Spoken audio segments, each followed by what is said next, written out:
Hello students, इस video lecture में हम करेंसी तथा साख की अवधारणा the concept of currency and credit के बारे में चर्चा करेंगे।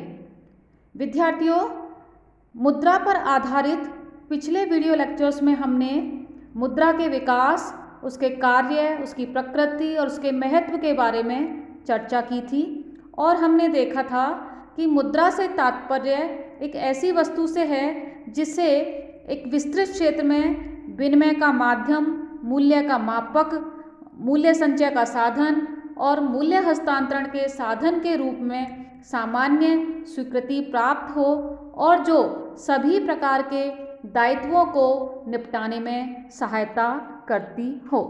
विद्यार्थियों, मुद्रा में हम सिक्के, धातु के सिक्के, करेंसी नोट्स और मांग पर देय मांग जमाओं को शामिल करते हैं। विद्यार्थियों, मुद्रा में हम एक तरफ करेंसी जो कि विधिग्राह्य मुद्रा है, लीगल टेंडर है, और हम साख मुद्रा को भी, यानी जिन ऐसी बैंक जमाएं जो मांगने पर वापस देनी होती हैं बैंक को, ऐसी मांग जमाओं को हम सामान्यतः मुद्रा में शामिल करते हैं। तो अब यहाँ हम चर्चा करते हैं करेंसी और क्रेडिट के बारे में। विद्यार्थियों, किसी भी देश में करेंसी तथा साख दोनों मौद्रिक व्यवस्था के आधार स्तंभ हैं। करेंसी यानी जिसको हम चलन मुद्रा के रूप में देखते हैं, करेंसी वह वैधानिक मुद्रा है जो लोगों को अपने मौद्रिक दायित्वों के भुगतान के लिए अर्थव्यवस्था में चलन में रहती है। जैसे रिजर्व बैंक के द्वारा, भारत में जैसे रिजर्व बैंक के द्वारा निर्गमित बैंक नोट हैं, या सरकार के वित्त मंत्रालय के द्वारा निर्गमित 1 रुपये का नोट है, या जो सिक्के हैं, ये सब विधिग्राह्य मुद्रा हैं, लीगल टेंडर मनी हैं और इनको हम करेंसी कहते हैं, चलन मुद्रा कहते हैं। विद्यार्थियों, करेंसी जो है वह धात्विक हो सकती है या कागजी चलन मुद्रा हो सकती है। धात्विक चलन मुद्रा के रूप में हम स्वर्ण या रजत की मुद्राओं को ले सकते हैं, या वर्तमान में अर्थव्यवस्था में जो चलन में है वह जो सांकेतिक मुद्रा है, टोकन मनी है, धात्विक सांकेतिक मुद्रा है, उसको हम ले सकते हैं। जैसे हमारे यहाँ 5 रुपये का सिक्का है, 2 रुपये का सिक्का है, 1 रुपये का सिक्का है, ये सब धात्विक करेंसी है। और जो बैंक नोट्स हैं ये कागजी चलन मुद्रा है। और ये जो करेंसी है वह असीमित विधिग्राह्य मुद्रा हो सकती है या सीमित विधिग्राह्य हो सकती है, अनलिमिटेड लीगल टेंडर हो सकती है। जैसे भारत में सभी जो नोट हैं, और जैसे 1 रुपये का सिक्का है या 50 पैसे का सिक्का भी असीमित विधिग्राह्य मुद्रा है। और जो अन्य सिक्के हैं, जो 25 पैसे का सिक्का है, हालांकि आजकल तो वह चलन से बाहर हो रहा है, लेकिन वह लिमिटेड लीगल टेंडर मनी है, क्योंकि उसको हम एक निश्चित सीमा तक ही भुगतान के लिए किसी को बाध्य कर सकते हैं, भुगतान लेने के लिए बाध्य कर सकते हैं निश्चित सीमा तक ही। तो करेंसी असीमित विधिग्राह्य मुद्रा हो सकती है या सीमित विधिग्राह्य मुद्रा हो सकती है। हमें करेंसी के बारे में यह ध्यान में रखना होगा कि करेंसी जो है वैधानिक दृष्टि से मान्य है, यानी लीगल है, यानी अर्थव्यवस्था में जो करेंसी है वह वैधानिक रूप से मान्यता है, उसकी कानूनी मान्यता उसको प्राप्त होती है। तो किसी भी देश में अच्छी करेंसी के लिए कुछ गुण होना उसमें करेंसी में आवश्यक हैं। कि करेंसी में जो अच्छी करेंसी के लिए जो गुण हैं कि वह सर्वग्राह्य होनी चाहिए, यानी सभी लोग उसको सामान्य रूप से स्वीकार करें, वह लाने ले जाने में आसान हो, वहनीयता हो उसमें, और करेंसी जो है यानी जो चलन मुद्रा है वह यथासंभव एक रूप होनी चाहिए और उसे आसानी से जिसके बारे में पहचान की जा सके बिना किसी दिक्कत से के, जिसको आसानी से पहचाना जा सके।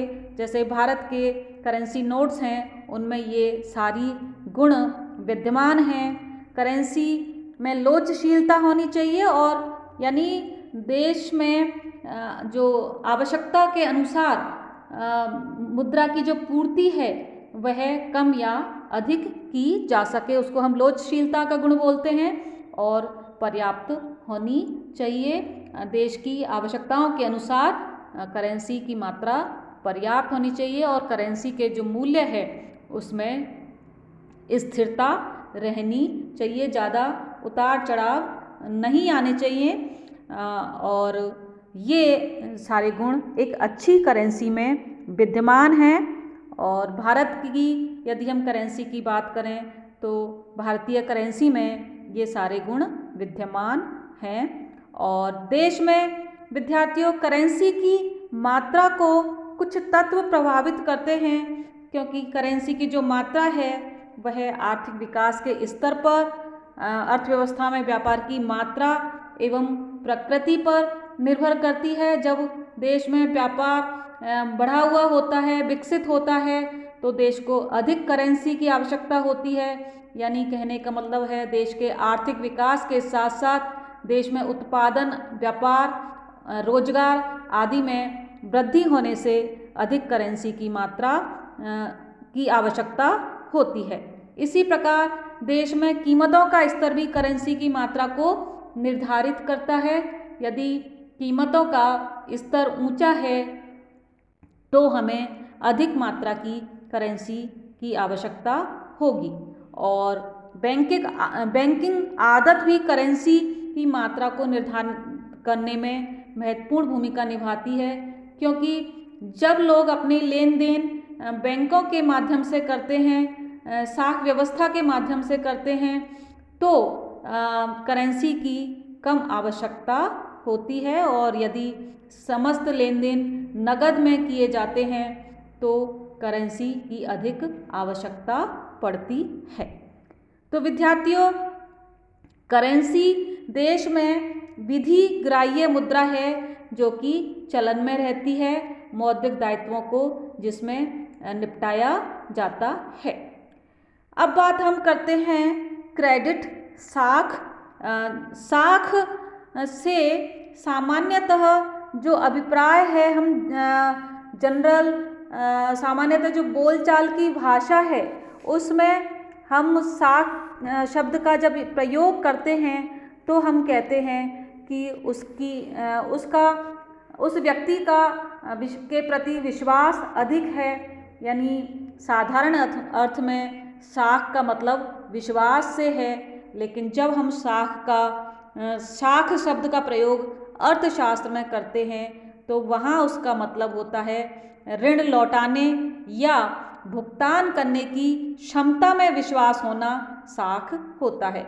यानी जब हम कहते हैं किसी व्यक्ति की बाजार में साख अधिक है तो इसका मतलब है कि उस व्यक्ति की ऋण लौटाने की क्षमता अधिक है, उस व्यक्ति को दिए गए ऋणों के प्रति ये विश्वास रहता है कि वह अपने ऋण दायित्वों का समय पर भुगतान कर देगा। तो साख से हमारा अभिप्राय विद्यार्थियों उस शक्ति अथवा सामर्थ्य से है जिससे वह अन्य व्यक्ति को भविष्य में भुगतान करने की प्रतिज्ञा पर आर्थिक वस्तुएं देने के लिए प्रेरित करता है। तो इस प्रकार साख ऋणी के उधार लेने के गुण तथा उसकी शक्ति को व्यक्त करता है। यानी साख का मतलब है कि वह विश्वास जो ऋणदाता को ऋणी के भुगतान संबंधी वायदे पर विश्वास होता है, जिसके आधार पर ऋणदाता ऋणी को उधार में मुद्रा प्रदान करता है। यानी साख ऐसा कार्य है जो कुछ समय पश्चात भुगतान करने पर पूरा हो जाता है। साख ऋणी की उस शक्ति या गुण का परिचायक है जिस पर वह वर्तमान में मुद्रा, वस्तुएं या सेवाएं भावी भुगतान करने की यानी भविष्य में भुगतान करने की प्रतिज्ञा पर प्राप्त कर सकता है।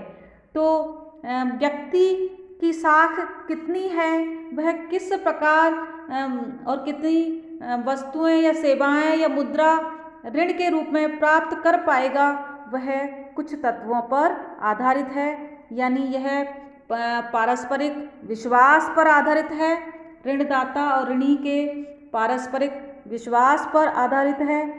ऋणदाता यहाँ व्यक्ति हो सकता है, बैंकिंग संस्था हो सकती है।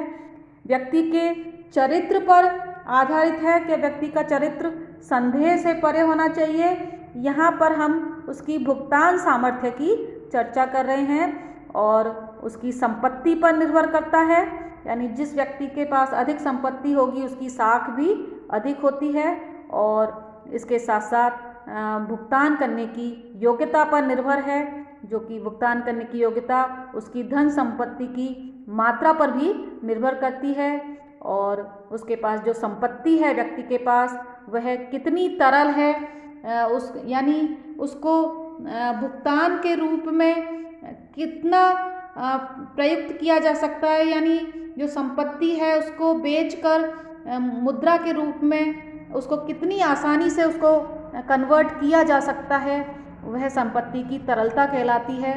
और इसके अलावा जो साख है वह साख के उपयोग पर भी निर्भर करता है कि सामान्यतः उत्पादक कार्यों के लिए जो साख है वह आसानी से और कम ब्याज दर पर उपलब्ध हो जाती है, जबकि अनुत्पादक कार्यों के लिए साख कम दी जाती है। और साख की जो मात्रा है वह साख की अवधि पर भी निर्भर करती है। यानी जो व्यक्ति की जो साख है, कहने का मतलब ये है कि ऋण लेने की अवधि जितनी अधिक होगी उतनी साख की मात्रा भी कम होगी। तो ये विभिन्न तत्व हैं जिन पर साख निर्भर करती है, जिनको हम बेसिस ऑफ क्रेडिट यानी साख का आधार कह सकते हैं। विद्यार्थियों, हम यदि साख के वर्गीकरण की बात करें या टाइप्स ऑफ क्रेडिट की बात करें तो हम साख को समयानुसार देख सकते हैं कि साख अल्पकालीन है, मध्यमकालीन साख हो सकती है या लंबी अवधि के लिए साख हो सकती है। हम उसको प्रयोगानुसार भी देख सकते हैं कि औद्योगिक कार्यों के लिए साख औद्योगिक साख कहलाती है, कृषिगत कार्यों के लिए साख कृषि साख कहलाती है, उपभोक्ता वस्तुओं के लिए व्यक्तिगत कार्यों के लिए साख उपभोक्ता साख कहलाती है। तो इस प्रकार हम साख का वर्गीकरण कर सकते हैं। स्रोत के अनुसार देख सकते हैं साख की साख प्रदान करने वाली संस्थाएं हैं तो संस्थागत साख कहलाएगा, और साख किसी व्यक्ति के द्वारा दिया जाता है, ऋण किसी व्यक्ति के द्वारा दी जाती है तो वह व्यक्तिगत साख हो सकती है। क्षेत्र के अनुसार देख सकते हैं ग्रामीण साख और शहरी साख, या हम सुरक्षा के आधार पर देख सकते हैं कि जब जो ऋण है वह जमानत के आधार पर लिया और दिया जाता है तो सुरक्षित साख कहलाती है, और बिना जमानत के जब ऋण दिया जाता है तो वह प्रायः असुरक्षित साख की श्रेणी में आता है। तो विद्यार्थियों, वर्तमान अर्थव्यवस्था में साख का बहुत महत्वपूर्ण योगदान होता है। हम अगले वीडियो लेक्चर में साख निर्माण के बारे में चर्चा करेंगे। अभी के लिए इतना ही काफ़ी है।